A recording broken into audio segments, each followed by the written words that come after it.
John Smythe beat teenage boys during summer camps he ran in the 1970s. Police have appealed for possible victims to come forward, as our religious affairs correspondent Martin Bashir reports. I'm John Smythe.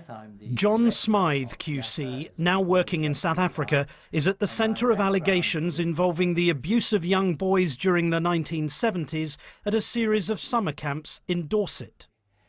People matter to us very much. The camps, which take place every summer, involved boys from the top private schools in the country. They'd engage in activities during the day and then hear talks about the Christian faith during the evening. According to allegations made by Channel 4 News, John Smythe began the abuse by grooming boys at camp, then inviting them to his home in Winchester, where they would be stripped naked and subjected to beatings. The Ewan Trust, which oversaw the camps, was made aware of the allegations in 1982, but failed to inform the police. One of Smythe's leadership team says it was the victims themselves who did not want to report the abuse. We discussed telling the police. I wasn't part of that discussion. But the young men themselves didn't want to have their names mentioned. They had suffered enough at John Smythe's hands without wanting to the indignity of describing everything in court. At the time, the Church of England had no safeguarding policy in place. The Archbishop of Canterbury, who also worked alongside John Smythe, says he knew nothing of the alleged abuse until 2013. I was 19, 20 years old. I was a junior leader in a camp. These were the senior leaders. I wasn't part of the inner circle. Late this afternoon, one of Mr. Smythe's daughters gave the BBC an interview in which she says that her father should be held to account for his actions. I will always love my father. However, if these allegations are true, I do think he will have to face justice, and that will be painful for everyone involved. But I believe strongly in justice, and I would want that for someone who had done that to my child. We approached Mr. Smythe at his home in Cape Town, South Africa, but he refused to answer our questions. We spoke to a man who would not go on camera, but says that John Smythe asked him intimate questions and then subjected him to beatings. His story confirms other accounts given to broadcasters and newspapers, accounts that will be investigated by Hampshire Police. Martin Bashir, BBC News.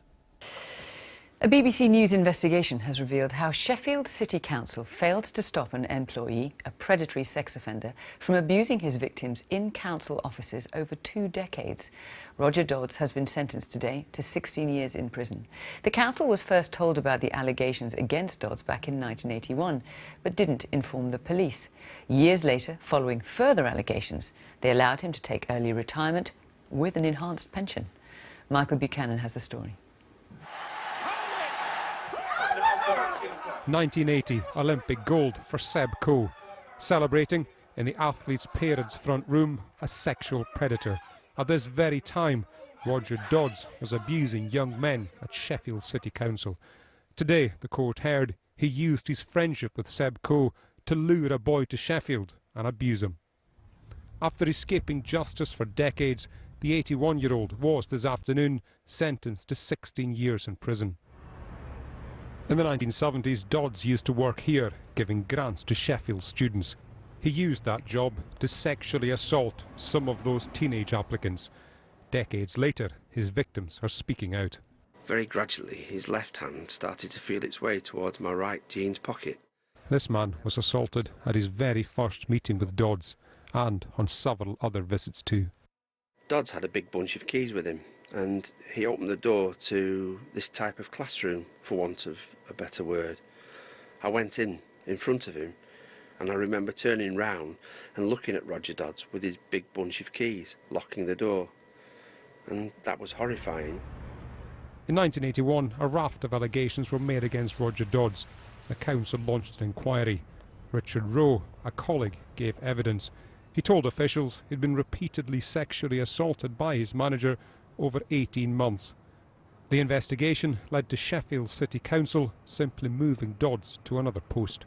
This job, whilst based in the department, it regularly took him out to schools. And once I found that out, I was horrified. The new job gave Dodds unregulated and unsupervised access to schools. A decade later, in 1993, Kenny Dale, another council employee, was assaulted by Roger Dodds. Kenny complained. The council acted. Unbelievably, they gave Dodds early retirement with an enhanced pension. The council are so responsible. They allowed it to happen. Everyone knew, everyone in the council knew, but they chose to do nothing about it. In 2008, 3 victims told police about Dodds' abuse. The Crown Prosecution Service chose not to charge him, but Sheffield City Council ordered an internal inquiry. We've learned it concluded the council were complicit in allowing Dodds to abuse. Despite the fact that this happened more than a quarter of a century ago, we have accepted responsibility and do not seek to defend the indefensible. Such a good friend. Such a good friend. Roger Dodds' victims have become friends in adversity, but given the number of young men who passed through Dodds' office, few believe they're the only ones harmed by a sexual predator